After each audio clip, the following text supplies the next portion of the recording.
வணக்கம். தமிழக வெற்றி கழகத்தின் தலைவர் விஜய் அவர்கள் தலைமையில் வரும் 25ஆம் தேதி தாவேகாவின் செயல் வீரர்கள் கூட்டம் நடைபெறும் என்று தற்பொழுது அதிகாரப்பூர்வமாக அறிவிக்கப்பட்டிருக்கிறது. இதில் மாவட்ட செயலாளர்கள் மற்றும் சார்பணியின் நிர்வாகிகள் உள்ளிட்டோர் இந்த கூட்டத்தில் கலந்து கொள்வார்கள் என்றும், வரக்கூடிய சட்டமன்ற தேர்தல் குறித்து இந்த கூட்டத்தில் ஆலோசிக்கப்படும் என்றும் தற்பொழுது அறிவிப்பானது வெளியிடப்பட்டிருக்கிறது. இந்த ஆலோசனை கூட்டத்தில் வரக்கூடிய சட்டமன்ற தேர்தலில் ஆற்ற வேண்டிய பணிகள் குறித்தும், அதே போன்று மாவட்ட செயலாளர்கள் செயலாற்ற வேண்டியது குறித்தும், அதே போன்று பல்வேறு கட்சிகளில் இருந்த மாற்றுக் கட்சியை சேர்ந்த ஒரு சிலர் சேர்வதற்காக தற்பொழுது காத்திருக்கிறார்கள்.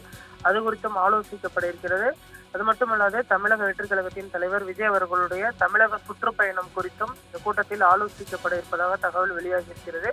கடந்த ஒரு சில நாட்களாகவே தமிழக வெற்றி கழகத்தின் செயல்பாடுகள் துணங்கி இருக்கக்கூடிய சூழலில் அடுத்தடுத்த கட்டங்களில் அதற்கான பணிகளை வேகப்படுத்துவது குறித்தும் ஆலோசிக்கப்படும் என தெரிய வந்திருக்கிறது. திமுக மற்றும் அதிமுக உள்ளிட்ட இரண்டு கட்சிகளும் தற்பொழுது சட்டமன்ற தேர்தலுக்கான பணிகளை முடுக்கிவிடப்பட்டிருக்கக்கூடிய நிலையில் அது குறித்தும் இந்த கூட்டத்தில் ஆலோசிக்கப்பட இருப்பதாகவும் தகவல் வெளியாகி இருக்கிறது.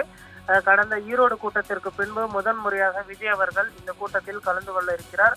மகாபலிபுரத்தில் இருக்கக்கூடிய தனியார் நட்சத்திர விடுதியான 4 பாயிண்ட் ஷெரட்டன்ஸ் ஹோட்டலில் இந்த செயல் வீரர்கள் கூட்டமானது நடைபெற இருப்பது குறிப்பிடத்தக்கது. இந்த கூட்டத்தில் விஜய் அவர்களுடைய உரை முக்கியத்துவம் வாய்ந்ததாக பார்க்கப்படுகிறது. அதில் ஒரு முக்கிய அறிவிப்பினையும், அதே போன்ற கூட்டணி தொடர்பான ஒரு அறிவிப்பையும் விஜய் அவர்கள் வெளியிடுவார் என எதிர்பார்க்கப்படுகிறது.